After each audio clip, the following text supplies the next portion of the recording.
Hi all, welcome to football arena. മെസ്സിയുടെ ഈ world കപ്പിലെ പ്രകടനത്തെക്കുറിച്ച് സംസാരിക്കാൻ എല്ലാവർക്കും 100 നാവാണ്. അത്രയും തകർപ്പൻ പ്രകടനമാണ് മെസ്സി നടത്തിക്കൊണ്ടിരിക്കുന്നത്. 8 ഗോളുകളും 4 അസിസ്റ്റുകളും അദ്ദേഹം സ്വന്തമാക്കിയിട്ടുണ്ട്.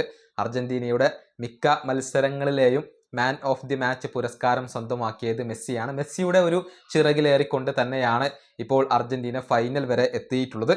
ഇതേക്കുറിച്ച് ചെൽസിയുടെ പരിശീലകനായ സാബി അലോൺസോയോട് ഒരു ചോദ്യം ചോദിച്ചിരുന്നു. ആ ചോദ്യം ഇങ്ങനെയാണ്: ഈ 39-ാം വയസ്സിൽ ഇത്രയും മികച്ച പ്രകടനം നിങ്ങൾ മെസ്സിയിൽ നിന്നും പ്രതീക്ഷിച്ചിരുന്നുവോ? ഖത്തർ വേൾഡ് കപ്പിൽ നടത്തിയതിനേക്കാൾ മികച്ച രൂപത്തിലാണ് മെസ്സി ഇപ്പോൾ കളിക്കുന്നത്. അതിന് സാധിക്കുമെന്ന് കരുതിയിരുന്നുവോ എന്നായിരുന്നു ചോദ്യം. താൻ ഇത് പ്രതീക്ഷിച്ചതാണ് എന്ന മറുപടിയാണ് സാബി അലോൺസോ നൽകിയിട്ടുള്ളത്. മാത്രമല്ല, അവസാനത്തെ 1-2 മത്സരങ്ങളിൽ മെസ്സി തൻ്റെ കളിശൈലി ഇപ്പോൾ മാറ്റിയിട്ടുണ്ട്. അദ്ദേഹം കൂടുതൽ വിങ്ങുകളിലാണ് ഇപ്പോൾ കളിക്കുന്നത്. ഗോൾ അടിക്കുന്നതിനേക്കാൾ കൂടുതൽ ഗോൾ അടിപ്പിക്കാനാണ് മെസ്സി ഇപ്പോൾ ശ്രമിക്കുന്നത്. നിർണായകമായ പാസുകൾ നൽകാനാണ് മെസ്സി ഇപ്പോൾ ശ്രമിക്കുന്നത് എന്നുകൂടി സാബി അലോൺസോ പറഞ്ഞിട്ടുണ്ട്. അദ്ദേഹത്തിന്റെ വാക്കുകൾ ഇങ്ങനെയാണ്: സത്യം പറഞ്ഞാൽ ഞാൻ ഇത് മെസ്സിയിൽ നിന്നും പ്രതീക്ഷിച്ചത് തന്നെയാണ്. നല്ല എനർജിയോട് കൂടിയാണ് അദ്ദേഹം ഇപ്പോഴും കളിച്ചുകൊണ്ടിരിക്കുന്നത്. പണ്ട് തൊട്ടേ മെസ്സിക്ക് ലീഡർഷിപ്പ് ക്വാളിറ്റികൾ ഉണ്ട്.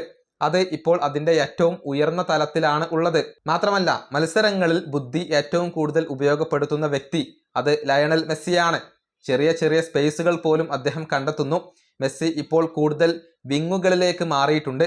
ഗോൾ അടിക്കുന്നതിനേക്കാൾ കൂടുതൽ ഗോൾ അടിപ്പിക്കുന്നതിനാണ് മെസ്സി ഇപ്പോൾ ശ്രദ്ധ നൽകിയിരിക്കുന്നത്. നിർണായകമായ പാസുകൾ അദ്ദേഹത്തിൽ നിന്നും വരുന്നു. ഈജിപ്തിനെതിരെയുള്ള മത്സരത്തിൽ നമ്മൾ അത് കണ്ടു.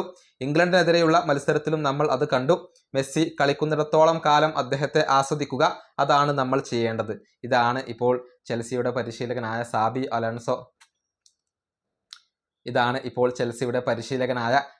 അലോൺസോ പറഞ്ഞിട്ടുള്ളത്. മെസ്സി അവസാനത്തെ കുറച്ച് മത്സരങ്ങളിലായിക്കൊണ്ട് തൻ്റെ കളിശൈലിയിൽ ഒരു ചെറിയ മാറ്റം വരുത്തിയിട്ടുണ്ട് എന്നുള്ള കാര്യം സാബി അലോൺസോ ഇപ്പോൾ നിരീക്ഷിച്ചിട്ടുണ്ട്. ഏതായാലും ഫൈനൽ കളിക്കുമ്പോൾ അർജന്റീനയുടെ പ്രതീക്ഷകൾ അത് മെസ്സിയിൽ തന്നെയാണ്. മെസ്സി ഒന്ന് മനസ്സ് വെച്ചാൽ ഈ ഫൈനൽ മത്സരവും അർജന്റീനക്ക് വിജയിക്കാൻ സാധിക്കും എന്നാണ് ആരാധകർ ഇപ്പോൾ പ്രതീക്ഷിക്കുന്നത്. ഈ വീഡിയോ അവസാനിപ്പിക്കുന്നു. അടുത്തൊരു വീഡിയോ കാണാം.